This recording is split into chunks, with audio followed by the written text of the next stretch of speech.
Years War. This is going to be the lecture that I've already covered. So I am going to keep that stop sharing thing there because I tried not to take it out and it screwed up my last video. So I have to redo that one. But with that said, we're talking about the 30 Years War. And the 30 Years War is such an important war because it is a transition. Good afternoon.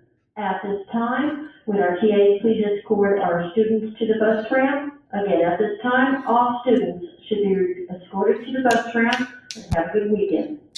So what we see here is that this is a transitional war, and some people, historians, argue that this is the birth of the modern world. Of course, I think 1453. We've discussed the fall of Constantinople. I talked about how that catapults us into chaos in the Renaissance.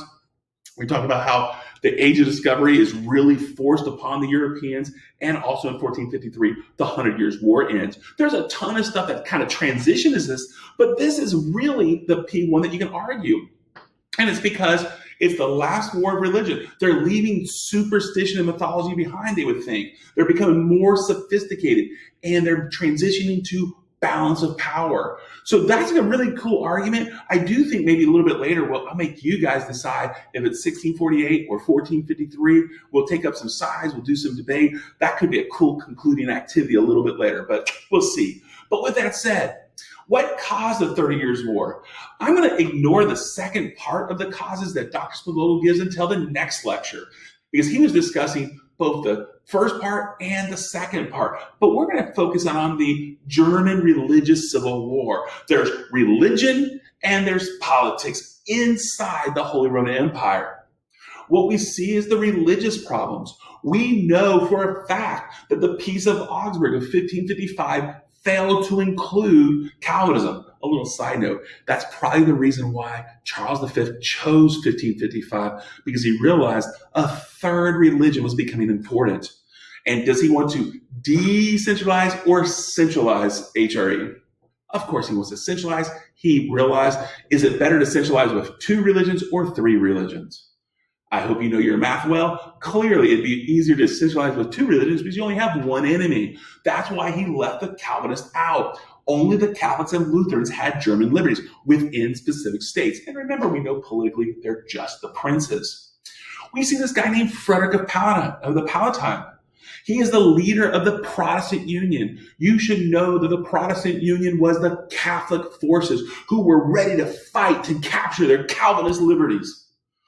Duke Maximilian was the reactionary Catholic leader, an ultra-Catholic, if you will, who stood in Bavaria, which actually my family's from. That's kind of cool. I can talk about later. I guess all the Wassingers were Catholic. We can have a parlay about that. That's a fun thing. But what we see here is the Duke Maximilian of Bavaria. He is the Catholic, reactionary Catholic leader of the Catholic League. So at the time we get to this, and the Lutherans, they're kind of neutral because they don't want to fight for the Catholics because they hate the Catholics, but they don't want to fight for the Lutheran Protestants because A, they don't like Calvinists, and B, they are fearful that if they lose, they will lose their liberty. So at this moment, this is purely going to be a Catholic Calvinist conflict. So with that, who do you think has more people? Who has the more power? Of course, it's going to be the Catholics. The Calvinists are a new and upcoming group. With that, we have the German political problems. We know Ferdinand II hopes to centralize the HRE. He wants to assert his dominance. He wants a new monarchy that England and France and Spain had. He wanted to be this great leader of the HRE or the German states. German princes were like, wait a minute. They want to decentralize. So this is kind of so now we have this conflict over German liberties. We have a conflict about Calvinism. And what we see here, by 1618, Germany, the HRE, was polarized by 2 armed camps. I have a picture in my mind of these 2 powerful, one Calvinist, one Catholic guy with swords, guns. They're ready to go blazing, and they just need a reason to. Well, when does that reason occur? With the Bohemian phase. From 1618 to 1625, we're going to usher in this 30 Years War. What caused it? The defenestration of Prague. This was the emotional spark that snapped. Ferdinand sent a Habsburg delegation to negotiate with the Bohemian rebels to try to bring them back in the fold. The Bohemians not only refused, they picked the Habsburg secretary and the delegation and threw him out the window. And as they fell, they don't die because they go into poop. The Catholic views it. Angel, the Virgin Mary saved them. The Protestants like, it was poop. So again, kind of an interesting story. The defenestration of Prague, I hope now you have that in your notes. You have to have that notes. Dr. Spielvogel didn't say it, but everyone calls it the defenestration of Prague. Well, once this snaps into conflict, once the war starts, the Battle of White Mountain becomes the definitive battle here. And what do we see? It's a Bohemian nightmare. French forces of the Protestant Union were absolutely dismantled, and he fled, leaves the Holy Roman Empire, and leaves the second largest German state to be absorbed by the Spanish and Austrian Habsburgs. If that's confusing, just go with the Austrian Habsburgs. It's not that big of a deal, but Spain was a participant in the war because they're fighting with their cousins. And the result, Ferdinand gains such a large amount of land that he is on the precipice of becoming the dominant German noble. And if he does that, he can actually centralize. Some more nobles begin to wake. And remember, in your discussion guide, this is 100% a German power war. This ushers in the Danish phase. The Danish king Christian IV, the new Lutheran kingdom of Denmark. Remember, his dad Christian III starts it. He did own a little bit of land. That's why it's still considered 80% English-German Civil War, because it's about German liberties. But I want to point out, it's going to be the Danish troops. Danish forces, a foreign army is going to invade the Holy Roman Empire to check the power of the Austrian Habsburgs. Very important. This is why we're transitioning to a 20% balance of power or war. Well, in fear, that's when Ferdinand hires this guy named Albrecht von Wallenstein. If you were paying attention to class, you know that's a shocking thing, because when you realize that he was from a Protestant family, he should not be hooking up with the Habsburgs, but he does, because a mercenary, you can never trust a mercenary, because he surrenders his religious ideals for land. And if you did your power map well, you already know that through the Danish phase, he becomes so successful, he accumulates so much land, he becomes the second most powerful noble. And then during the Swedish phase, you already know what happens. Ferdinand has to kill him. But we'll see how that plays out. He was a great military leader that absolutely devastated Christian's forces, totally destroyed. Denmark had to run back to their country. They were dismantled. We will not talk about Denmark again until World War II, and only because they get invaded again. Wow. But Denmark is worthless. Denmark is a backwards country. Remember, Christian IV thought he was all that, but remember, he lost half his kingdom, Sweden.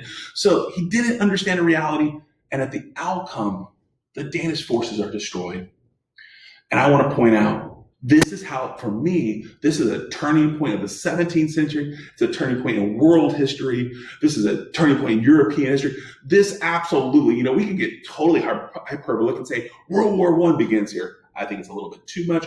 But again, it's such an important moment, because Ferdinand issued at the end of this, the Edict of Restitution. Look at my P1 for the slide.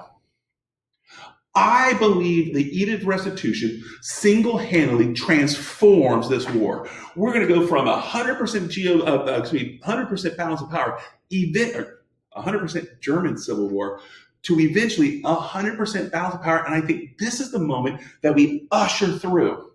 How does that happen? The Edict of Restitution restored all Catholic lands lost since 1556. That means all the lands the Lutherans had used marriage and warfare to accumulate are now going to be restored. They lose their Lutheran German liberties. Do you think the German Lutherans are comfortable? Can they remain neutral any longer? Heck no. Why does Ferdinand do this? Well, he does it because he thinks he has leverage. He believes that the smashing victories, he destroyed the Protestant Union, destroyed the Danish forces. I think maybe in his mind, he thought Denmark was a powerful kingdom. It wasn't, but he felt it was. He felt that maybe God has chosen him. You know, he may have looked at Philip and said, no, God didn't choose you. You're dead. I'm alive. Woo! And at this moment, he decides it is his time to shine, and he's going to centralize. But on this side of history, I clearly believe it was one of his greatest mistakes. The German Lutherans were forced into the war. The European powers feared that a centralized Holy Roman Empire would be too difficult to handle, that the Austrian Habsburgs would be the most powerful state. And think about it, which country would feel threatened by a united Austrian country in the Holy Roman Empire? Remember, Spain's also Habsburgs? Which country's right in between it? Of course, it's France. France cannot allow to be popped like a pimple, triangulated. So they're going to get involved. So we see those things. Therefore, the Protestant rebels triple in size. All the Lutherans rush to the Calvinist support because they know now their liberties are being lost. And Lutheran states such as Sweden, who have no German connections, will begin to enter to protect Lutheranism, protect the balance of power. So we're about to step into a new phase. And that Swedish phase is going to be 50% civil war because it's still the German liberties. But we're also seeing it's 50% purely balance of power as Gustavus Vasa worked to maintain a sense of stability. I hope that power map of this PowerPoint worked. I hope you guys have a great